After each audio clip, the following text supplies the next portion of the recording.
The following program, Live and Learn, is made possible by Aging Partners. Find out more on their website at agingpartners@lincoln.ne.gov. I'm Lena Powell Drake, and Lyndon Johnson's war on poverty affected all of us: Medicare, Medicaid, Social Security.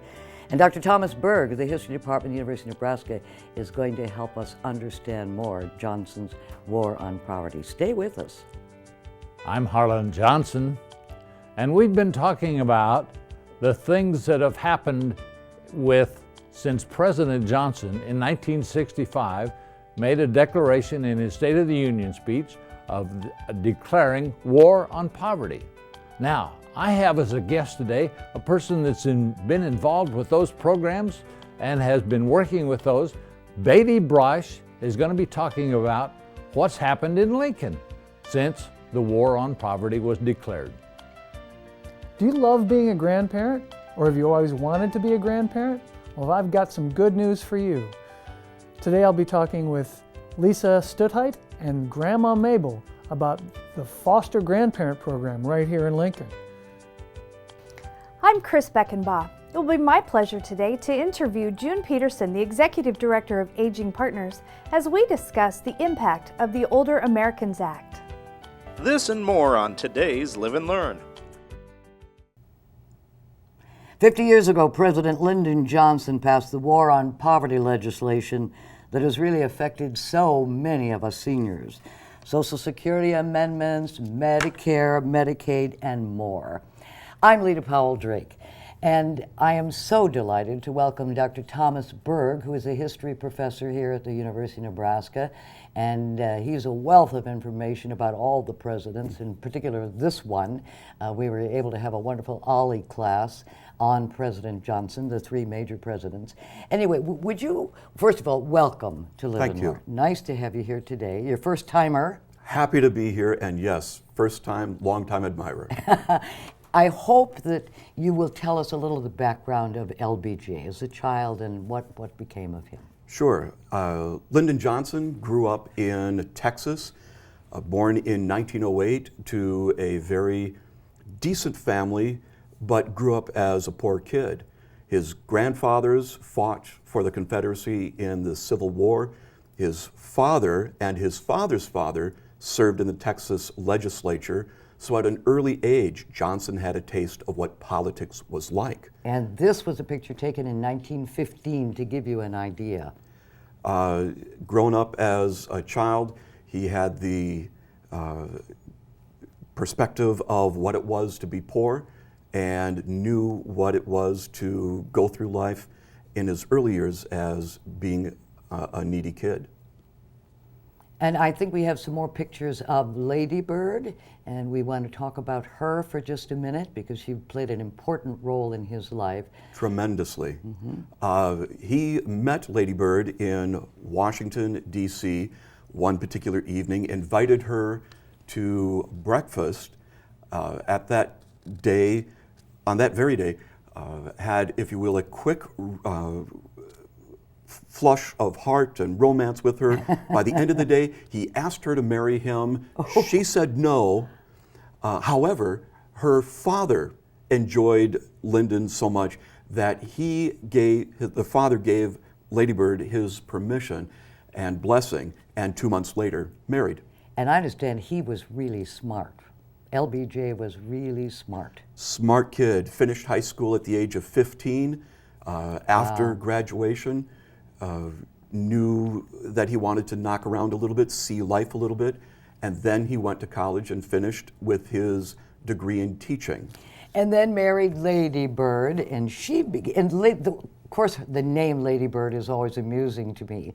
Do you have any idea where that moniker came from? Indeed, when Lady Bird, or Claudia Alta, first and middle name, was growing up, as a 2-year-old, the nanny said, "She is as cute as a ladybird," and the nickname stuck. And she would read to the children during Head Start because that was exactly one of the programs that was involved in this also. What a charming lady she was. Truly, and education was very important to both Lyndon and Lady Bird. Both of Lyndon's parents were teachers. Lady Bird taught and so did Lyndon. So all of them were heavily involved with education. Now, we call this the Johnson treatment because we know that LBJ was a very tall man, which was 6'3" or 6'3". 6'3", powerful voice, commanding. And how did he put the Johnson treatment on people? Oh, the Johnson treatment was just one of those physical, I'm in your space kind of movements. Here you see a picture of Lyndon Johnson with Abe Fortas, who will become a Supreme Court Associate Justice. And Johnson had no problem invading the private space, the personal space around an individual. And through the art of persuasion, I promise to get you this, if only you would help me do that, Johnson used his physical presence as another weapon of persuasion, not just the words, not just the political acumen. And he was one of the best political strategists and tacticians that you will find. He was the youngest Democratic whip in the United States Senate, the youngest of either Republican or Democratic parties, and became one of the youngest majority leaders in the Senate. And because he was an early supporter of Franklin Roosevelt, Roosevelt repaid the favor by helping shepherd his career. And then also Sam Rayburn from Texas saw that LBJ had a bright political future within the Democratic Party and helped usher his career through 12 years of the United States House of Representatives. And then later, Johnson was elected 2 terms to the Senate right after his last term as congressman.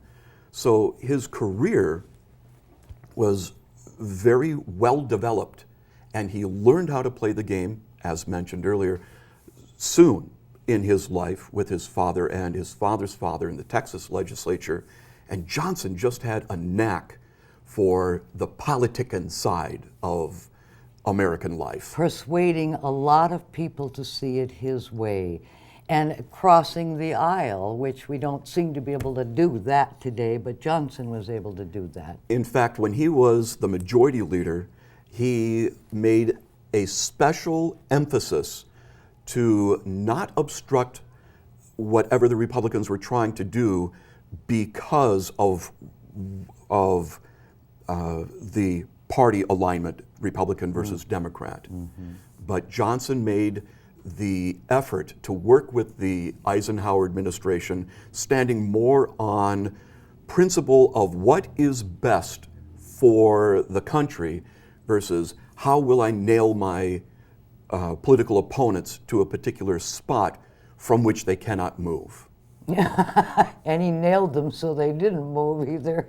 He made so many advancements and bills, and he was so persuasive. And of course, that moves us to something that affects us, the Social Security amendments back in 1965. Indeed. Would you help explain that to us, Dr. Berg? Sure.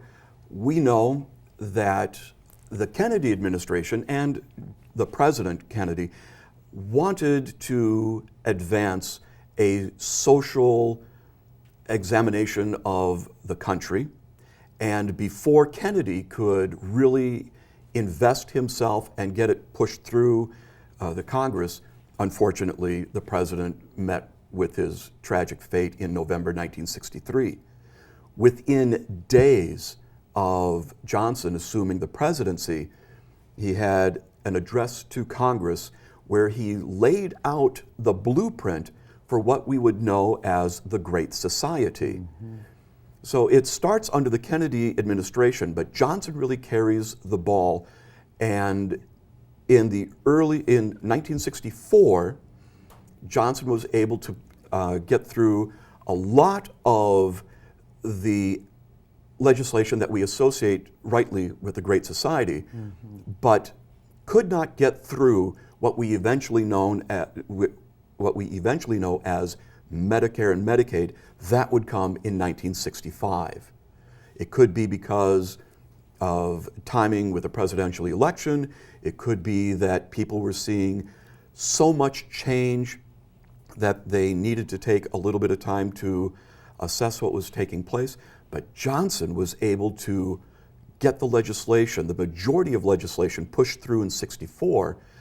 But 1965, with the Social Security Act, that was probably the crowning act of the Great Society as applied with our older Americans these days.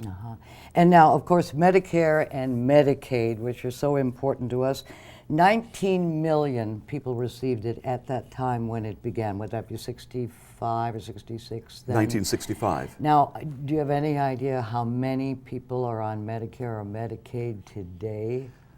From the last statistics that I saw, from about 2010, about 15.8% of Americans are on Medicare, and projected numbers by the year 2050 will be just under 99 million Americans. That's breathtaking. Amazing, isn't it? Because we're living longer and therefore getting diseases and illnesses that we didn't have before. So we're using that up, and I certainly hope that Medicare and Medicaid is going to be around. You think can it be? I think so, but remember that our older Americans these days are living longer, living better lives, more fruitful lives, being healthier, and saving more money now through pension programs or perhaps just as a good savings account. This is where I tell my students, start saving now and put in a little bit of money for your first 10 years of work. By the time you retire, you should be sitting pretty well. And who got the first Medicare card? I love this. Of course.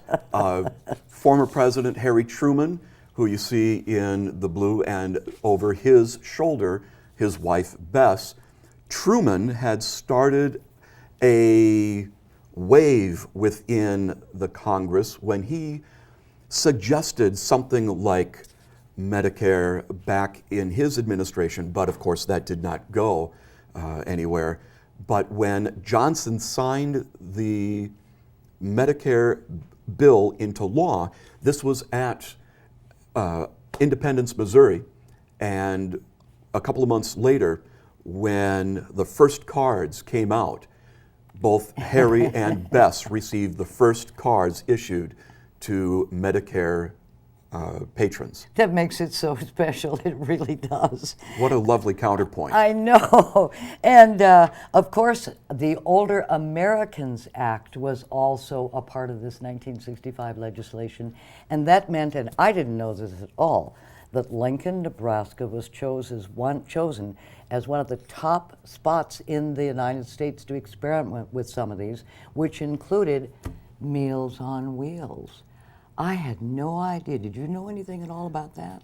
The original program, when it did come out in Lincoln, you could get a hot meal for $1. You could get a cold meal for 50 cents.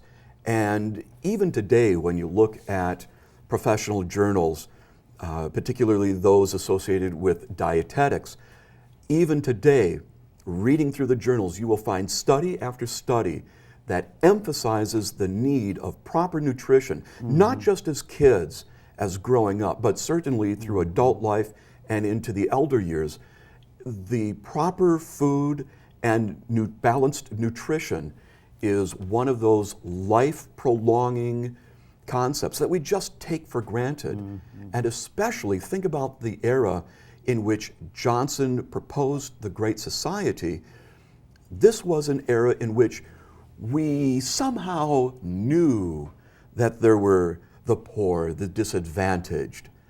But with the advent of television cameras that now came into local neighborhoods and really brought the pictures of these neighborhoods back into the living rooms of everyday families within America, it was as revelatory in the 1960s as when Jacob Riis took his photographs with flash photography, becoming the first photojournalist, and looked at the slums of inner city New York and inner city Philadelphia and inner city Boston in the latter part of the 1890s.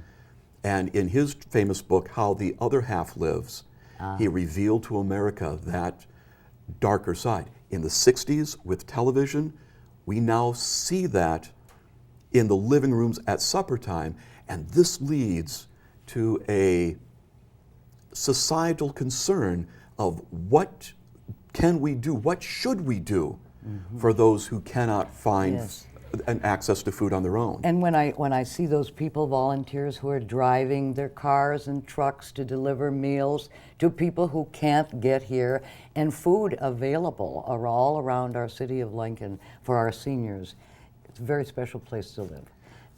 Yes, if you want to know more about Johnson's War on Poverty, take a look at our Living Well magazine. This is the current one, and there's the story and all the details, and I think you'll even know more than what was provided by Dr. Thomas Berg, if that's possible. He is a wonderful professor and also volunteers for OLLI, the Osher Lifelong Learning Institute. And we call him the war guy because he does all the wars. So I know more about war than I ever thought I would know. Thank you, Dr. Berg. A very nice job. My pleasure. Thank you. And remember, it's never too late to live and learn about history.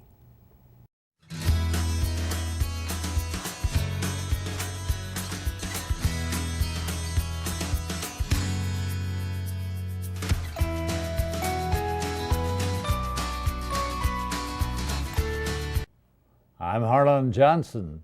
Welcome to another segment of Live and Learn. You know, in keeping with our theme this show, our society has had a history, and ever since President Lyndon Johnson, in his State of the Union speech, said he was going to declare a war on poverty, we've had a lot of programs that have been for the community and for people. So today we're going to talk about those. I went looking for somebody that has been involved with some of that, and there was one name that went right to the top. That's Beatty Brosh, who is director of the Center for People in Need. Beatty, welcome to the Live and Learn show. Thank you, Harlan. I'm delighted to be here. All right, good. Now, take us through some of the programs that you've been involved with, I know professionally over the years. Well, I started off at Lincoln Action Program, or it's now called Community Action Agency. And there we had a number of programs: homeless, weatherization,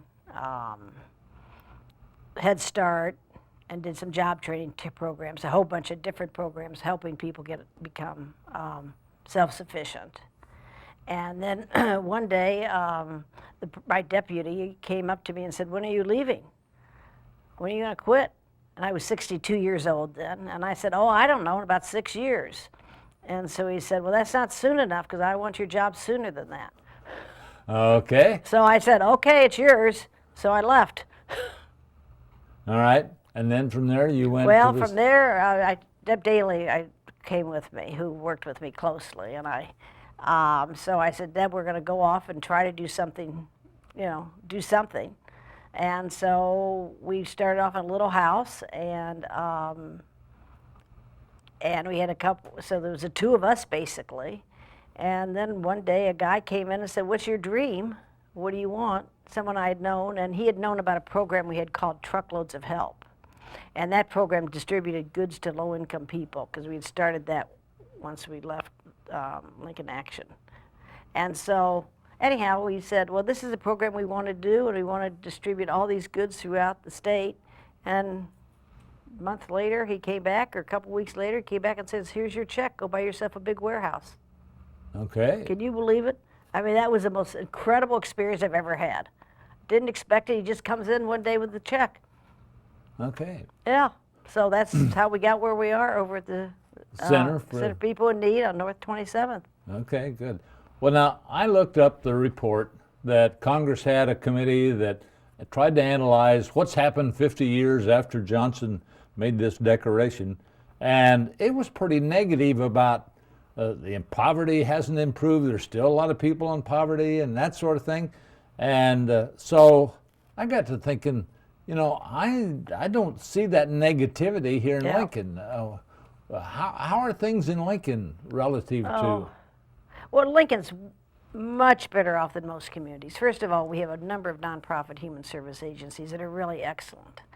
But it's still very difficult. 1 out of 5 children are in poverty in Lincoln.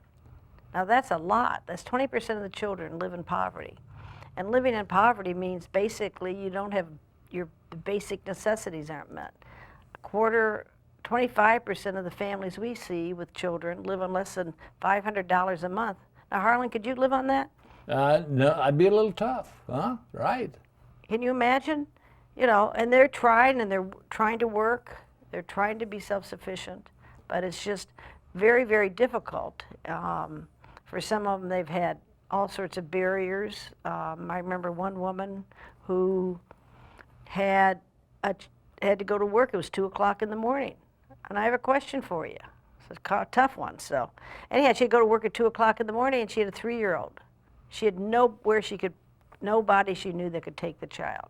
And if she didn't go to work, she was going to lose her job that day. If she lost her job, she was going to be homeless Sure. immediately, right? Right. So her question was, do I leave my child at home alone? What would you do? Well, you know that's really not an option for a youngster like that. Yeah. Well, it's not an option for a 3-year-old. So No. you lose your job and you're homeless? Yeah. I mean, those are the types of barriers people face and the types of questions they face a lot. You know, what do you do? Do you do this or do you do that? Do you put gas in the car so you can get a job and not pay the babysitter who then won't keep or not buy food, not have any food? So they deal with those types of questions all the time. Okay.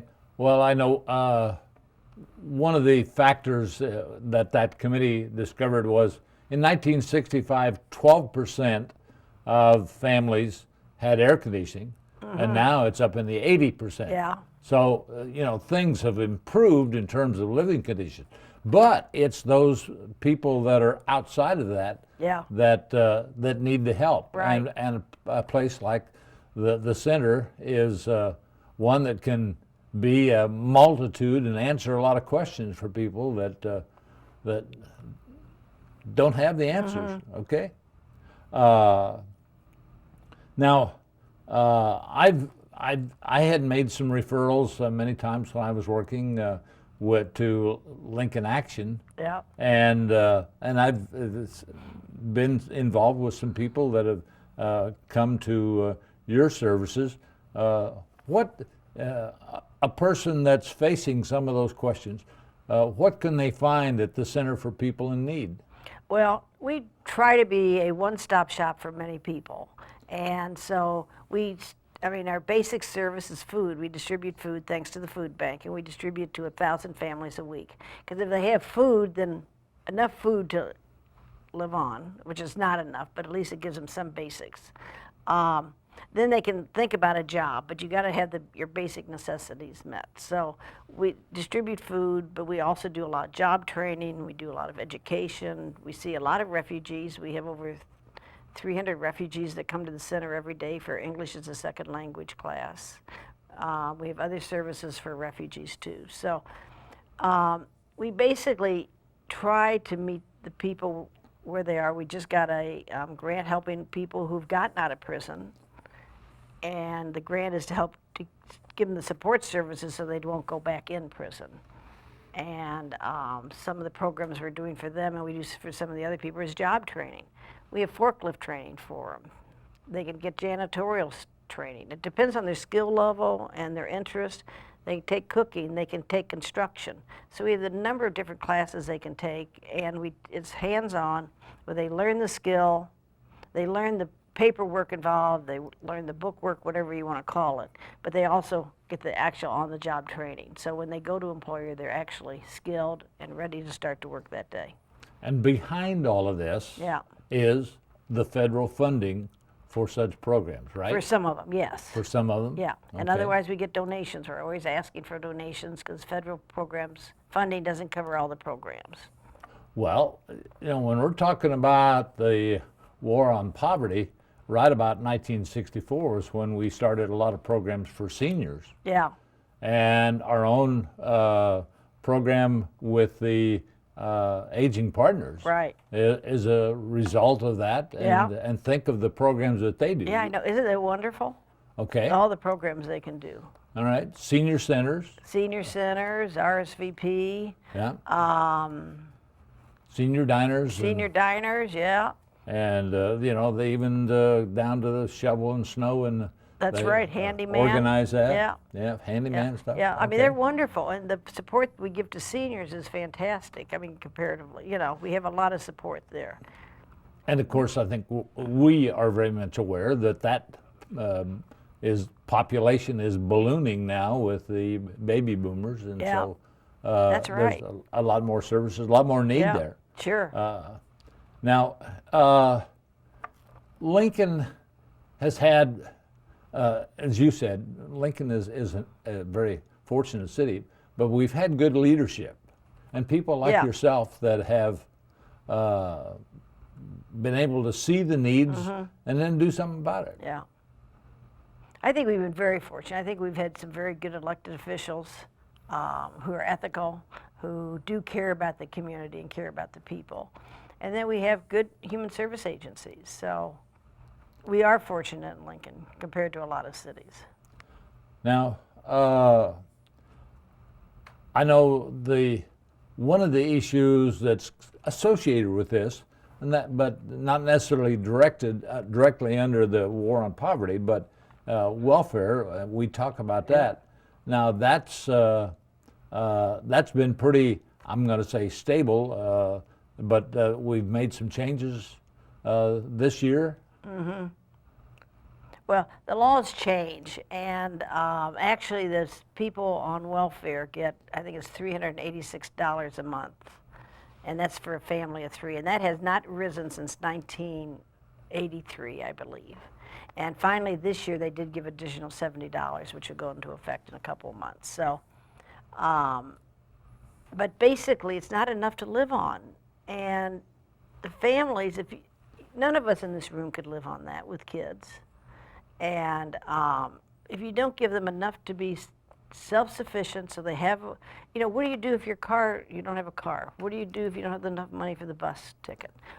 How do you become self-sufficient if you don't have some money to take care of your needs? I mean, we have families whose the car breaks down, the battery or whatever, and they don't have the money to pay for it, so they lose their job. Now that's kind of a no-win situation. Now you use the word, and I think it's very basic through this, and that is to become self-sufficient. Yeah. And that's what we strive for, each of the clients of your program. I know when Johnson started this program, he had an idea of how to prevent poverty. Yeah. But that's more difficult, and it's there with us whether there's programs or not.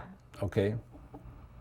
Are we doing better at preventing poverty in Lincoln? I think we're doing better, but it's basically a problem. They have a lack of money. And that's what we forget. It would be very easy if we gave every low-income family $5,000 more a year.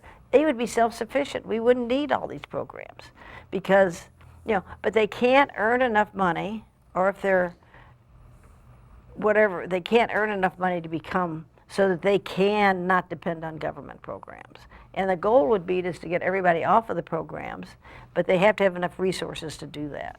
Well, now your agency is one that is working at that, and we're not going to solve it today. No, but, we certainly aren't. But thank you very much, Betty. Well, thank you. Coming. I've enjoyed this. All right. My guest has been Betty Brosh, Center for People in Need. And remember, it's never too late to live and to learn. What does Medicare cover? How can I afford to keep living in my home? When I need help with house and yard work, who can I turn to? Why am I so tired? Am I eating right? Should I exercise? Where can I go for answers to my questions about aging? Aging Partners is the place to call when you have questions on aging. Our experts are here to help you with unbiased answers for you or your loved ones. Aging Partners, we're only a phone call away.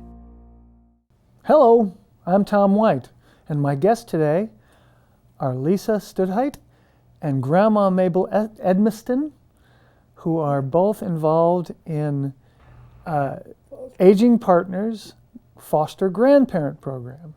Welcome to you both. I'm so glad that you're here today. Glad to be here. Let's talk about the Foster Grandparent Program. First of all, Lisa, can you tell me a little background about the program? Sure, I'd love to. First of all, we are celebrating our 50th anniversary. The Foster Grandparent Program began in August of 1965. Wow. So we've been around a long time nationally. The project is a volunteer project for older adults, Senior Corps volunteers, older adults over 55, and they go and serve in mostly schools.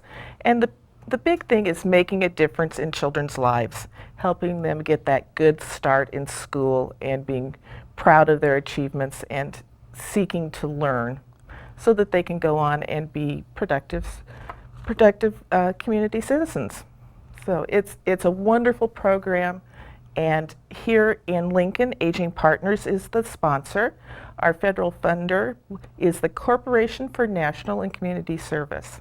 So many people involved across the nation. Oh, that's great. Now, can you tell me who's eligible for the program? Sure. First of all, you have to have a love of children because that's who you'll be serving with. And you have to want to make a difference for our community and for the kids of our community. The second thing is you need to be 55 or better. So those are the two big things. And then once we have those sorts of things established, we check to make sure people are willing to serve. We like to have people serve 20 hours a week, but 15 hours at a minimum. And then people receive health checks to make sure that people are physically and mentally able to serve that number of hours. Can they serve longer than that? Yes. Some of our foster grandparents serve up to 40 hours. 40 is the maximum. And some people have to be cut off and say 40 is it. But between 50 and 40 per week. And then the other things are the health certificate. And we do quite a few background checks before you're even started, including the FBI fingerprint checks. So those take a while. And people also must be income eligible. In other words, living on a more limited income. Okay. And what are some of the benefits of being a foster grandparent? Well, we always hear, it's a reason to get up in the morning. That is for sure. There are so many health benefits to volunteering. And I brought a wonderful quote that I am going to have to read. Wendy Spencer is the corporation CEO, and she was on the White House Council on Aging just earlier this week, and she said, 3 of the cornerstones for ensuring a healthy life as we age are remaining physically active, keeping our minds mentally sharp, and maintaining and building social networks. I believe these are also 3 benefits of volunteering. I thought that was a wonderful quote. Health benefits left and right, times to be with kids and peers, but some of the basic things are we provide, most people call it a stipend, but it's an hourly cost reimbursement for the times that you're serving. We also provide mileage, or if people don't drive, we give them a StarTran bus pass or handy van pass. There's some meals, and even holidays are paid as far as stipends. So there's wonderful things that people get to experience through this program. Oh, that's terrific. And Grandma Mabel, let's talk to you a little bit. How did you get involved with foster grandparent program? Well, I first began because of the small stipend that they paid, which the government says is not counted as wages. But it covers most of one's utilities if you put in 20 hours. And I needed the funds, that's how I started. Ah. It's not why I stay. So why do you stay? Well, I stay because I enjoy what I'm doing. I have wonderful memories of what I've done through the years, and I've been at it for quite a while. How long have you been at it? This will be the 12th school year coming nice. up. That's great. And I have one special example of what I enjoy and what I get from it. The children get some one-on-one help to catch up in their classroom. But what I get is always seeing the product when it's done. Can I give you an example? Please. I had a boy in 4th grade. He could read like a house afire, one word right after another.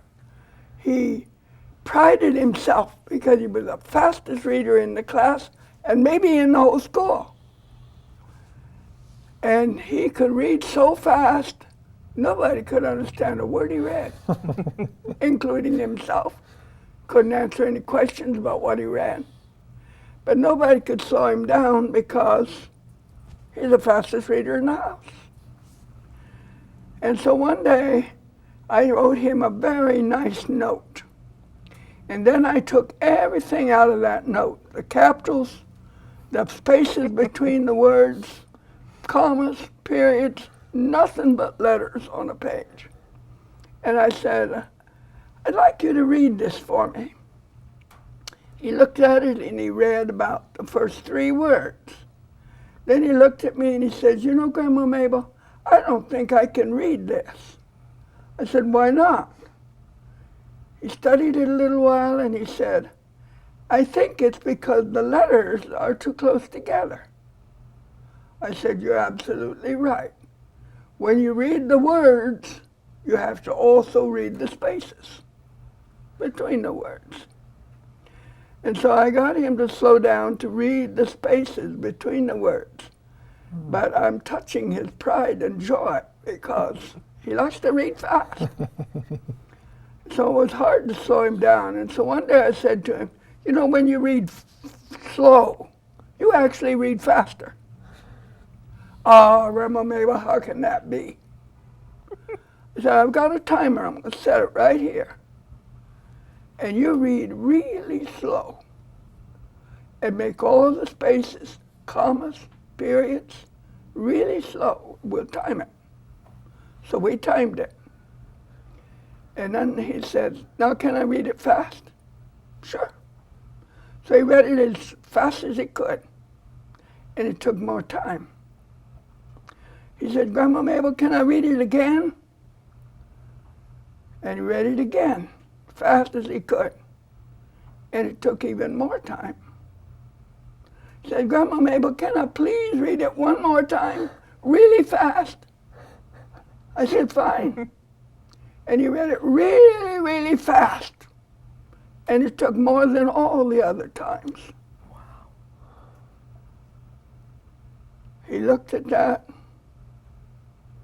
He couldn't hardly believe it. And he looked up at me and he says, you're right. When you read slow, you read faster. That's amazing. And the reason is, when you read slow, your brain connects with the story, carries you right down the page. And if you lose your place, you can spot it right again. You can get up, go to the bathroom, come back, and come right where you left off. But when you're just reading words, the brain has no idea where you're on the page. You lose your place, you go back to the last word you remember, maybe the first of the sentence, and read it all over again. And that's why it takes you longer. You know, when you told that story, you came alive with the passion of it. I can see how passionate you are about this. And I'm sure. So do you work the 20 hours or do you work longer or do you? I work 20 or more. 20 or more. Sometimes you work more than 20. Not a whole lot more than 20. I think my maximum is 24 and a half. That's good. But, and that's just an amazing story. And I think when we talked before, Lisa, you told me an interesting story that you had about the program itself. Well, my stories are the stories, of course, that Grandma Mabel and the other foster grandparents share. But what I find interesting is when the foster grandparents talk about the progress and how much they have struggled to help the children progress And maybe sometimes that progression also includes them, like when both the student and the volunteer figure out math. Math is so different than how any of us learned it back then. So it's really great to hear that, because you know that the foster grandparent is right in there helping the kid, and it's so fun to see the smile on the face. It's also really fun to hear years later from the children. We had a note from a child who started with a foster grandparent in kindergarten, and it didn't sound like the child really liked school that much and tried to not be present very much and tried to give the teacher and the volunteer a little bit of difficulty throughout that time. But then by 5th grade, things changed, and the child realized that, hey, I really appreciated you playing Go Fish with me each day. I appreciated you trying to help me learn. And so it's those sorts of things that really make the program sparkle for me. Well, I also noticed that you have, at Aging Partners, you have classes and seminars for the foster grandparents to learn new techniques, to learn new information about education. Correct. And that's been, have you benefited from that? Yes. We get training once a month, and we get lots of different subjects covered, often for kids that have problems. The one I really appreciate is helping with kids that have dyslexia. Now, I can't help ones that really do, but we learned that there's such a thing as environmental dyslexia. And that environmental dyslexia is that the kids have never been read to when they were little. And so that part of the brain has never been stimulated. And so we do, they have to catch up, but they can catch up. It just means they're slower when they start, but when the brain catches up. So one-on-one reading and helping them helps that brain to catch up with where would have been if the parents had read to them when they were really, really small. So it sounds as though you're getting new information as there's new developments in brain science. Yes. They bring in that information for you to learn from that Right. too. Well, I got to tell you that this is, when I went over the other day, I can't remember the other two women that you had introduced me to. One of them had said that one of the kids had asked another kid, "Is that your grandma?" And she said, "Oh, she's everybody's grandma." And that's what I think this is about, is that you're everybody's grandma, and it has been a delight, absolutely a delight meeting you and talking with you today. My guests today have been Lisa Stutheit and Grandma Mabel, and my name is Tom White, and remember that it is never too late to live and learn.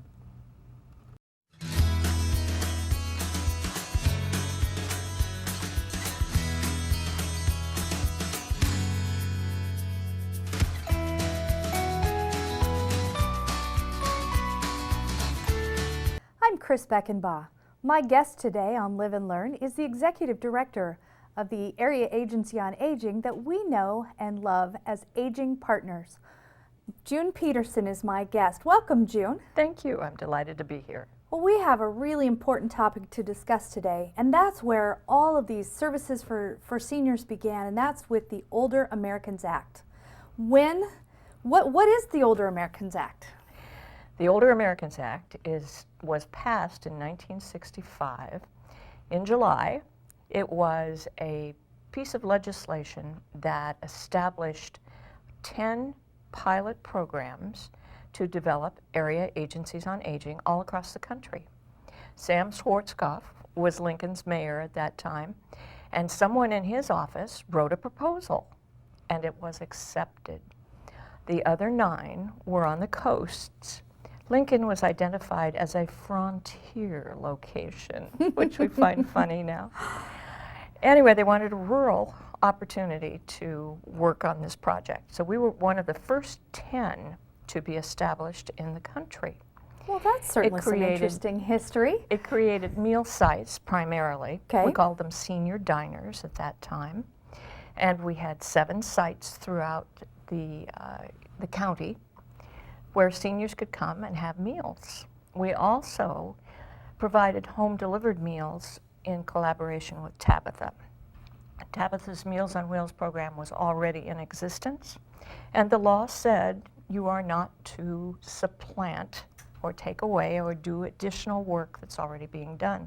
So we worked with Tabitha as a partner to make sure that older adults also got milk with their meals, and it was wonderful. Then in 1973, they established new amendments to the Older Americans Act that said, well, we're no longer going to have pilot projects, we're going to establish this all across the country, which they did.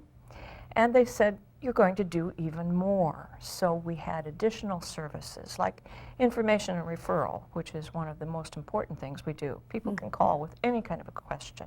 That's right. It included care management and financial counseling and some other things that people needed at that time. Well, that's an interesting history, and I had no idea that Lincoln was one of the first sites for an area agency on aging. So what were some of the things going on in the country that precipitated the establishment of the Older Americans Act? That was interesting.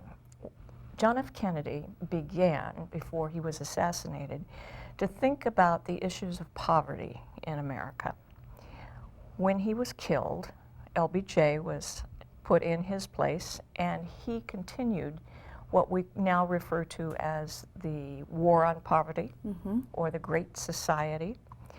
And there were 4 pieces of legislation that were involved prior to the Older Americans Act. There was great concern about poverty and nutrition. So the first thing that was established was the Food Stamp Act in 1964, so that food stamps were available to low-income people to address the nutrition needs. That was followed by the Economic Opportunity Act, which we know as Job Corps and VISTA and Workforce Development.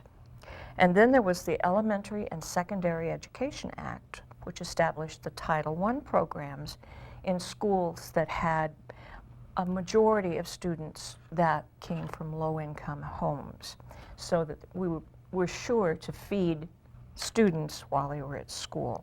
And the final piece created Medicaid and Medicare to address the needs for health insurance for older adults, both low income and those that could afford to help with that.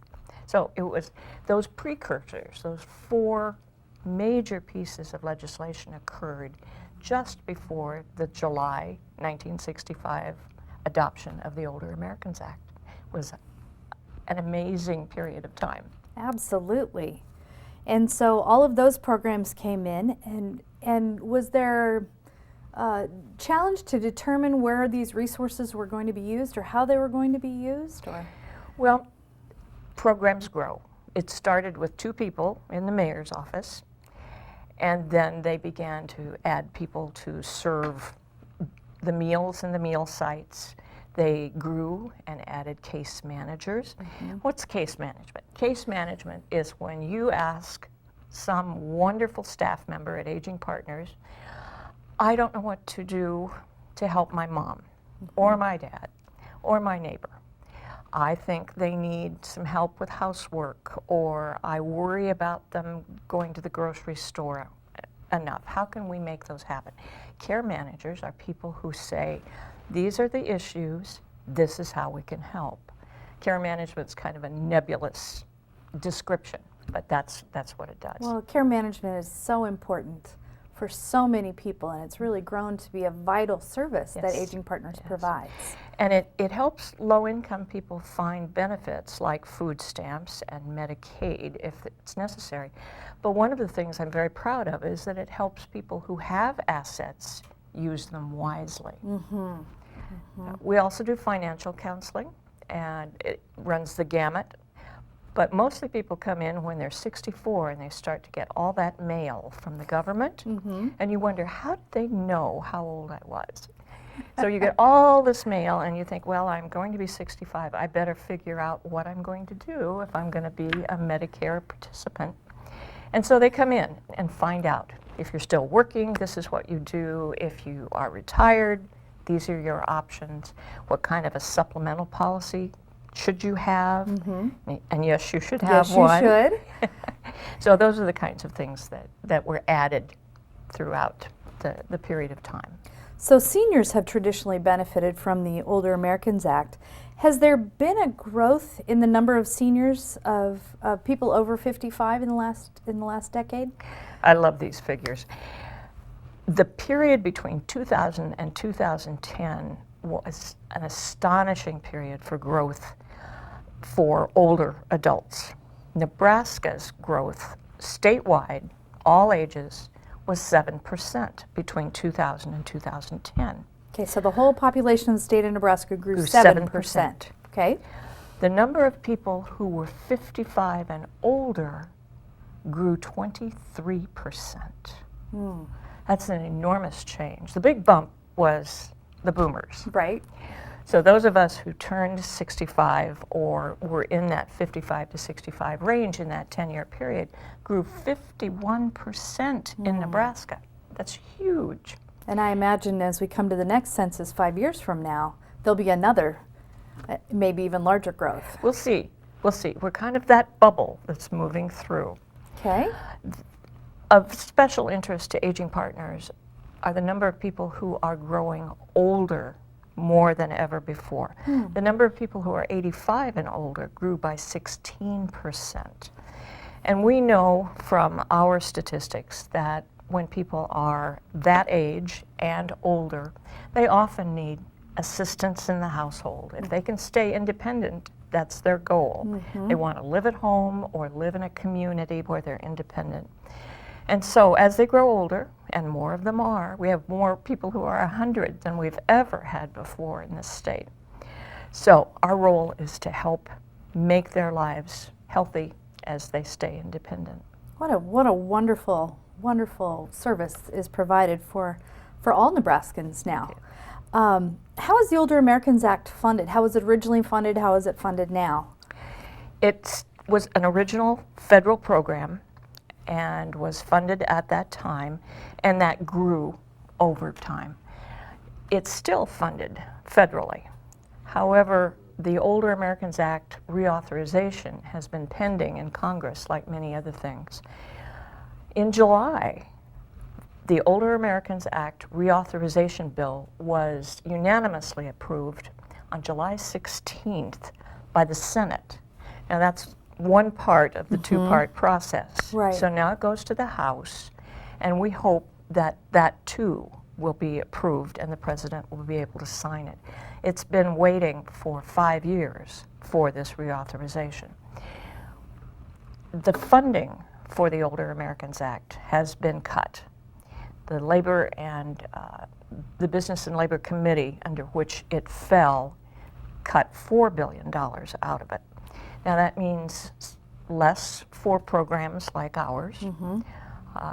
The state helps but doesn't expect to pick up federal changes. So we're looking at what will happen when this bill is finally authorized, and we'll work with the money that's there. And we have been more deliberate about inviting people who use our services to make a contribution to those services. And many of them have been very kind and willing to do that. So there's an opportunity to contribute for a meal or an exercise class, or yes. And there's also the Living Well magazine Yes. that people can subscribe to. And I know there's an article about this whole Older Americans Act in our spring issue. Yes. And that's a wonderful resource as well that people can subscribe to. Correct. If they choose. Correct. At their option. Well, June, I know under your leadership there's been a lot of creative programming. I know there's fitness programming and some other things that go on that just wouldn't have been there for seniors in our community without Aging Partners. Thank you. I see our role to have grown into not only just helping with problems, but helping people stay healthy. And that the healthier they are, the longer they can live independently, and the happier we all are. So our health and fitness programs, our Tai Chi, our yoga, our workouts programs have just grown enormously, and we're pleased about that. We We're feeding people so they're healthy. We're helping them understand what's good to eat. And they're exercising. So that's the best way to age in place. Absolutely. Well, June, it's been delightful. Is there anything else that you wanted to share about the Older Americans Act? Or I think we're very fortunate to have had a country at this period of time, in 1965, to look at all of these issues, including the Civil Rights Act. An enormous period of growth for all of us, and we're benefiting now. Absolutely. It was great forethought on so many people's levels. Well, thank you so much for your time today and for what you shared about the Older Americans Act and about our wonderful jewel here in Lincoln, Aging Partners. Thank you. It was a pleasure to be here. And remember, it's never too late to live and learn.